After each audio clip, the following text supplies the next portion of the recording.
meeting des associations et mouvements de jeunes de tous bords politiques dénonçant l'ingérence de la France dans les affaires internes du Mali. La France est mise sur le banc des accusés par une jeunesse qui dit ne plus vouloir d'elle sur son territoire. Tout est visible. Actuellement, il y a plus de 20 000 soldats étrangers au Mali. Pour un seul problème, pour un seul pays. Et le problème n'est pas encore résolu. Il y a toutes sortes d'avions militaires au Mali, toutes sortes d'armements. L'ennemi est connu, mais l'ennemi n'est pas neutralisé. Qu'est-ce qu'on peut dire? Il n'y a pas de secret, tout est visible.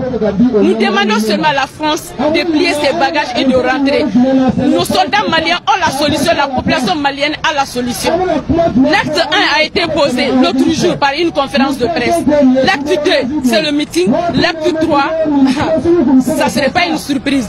Pour chaque soldat malien tombé, nous allons brûler une station totale. Selon ces jeunes maliens, le terrorisme est un prétexte inventé par la France pour justifier sa présence au Mali. Quand la France venait, c'était pour lutter contre Ansardine. Ansardine, c'est Assuya qui est une composante de la SEMA aujourd'hui.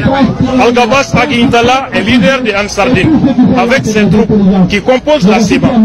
Donc ça veut dire que les mêmes terroristes pour lesquels la France est sur notre territoire se trouveraient casés avec un autre nom, Assuya, et qui a été négocié à Alger sous la pression de la France avec nos autorités, signé un accord, et la même France, à travers son ministre Jean-Yves Le Drian, avait dit qu'il y a une connexion entre les terroristes et la SEMA à travers le HCA.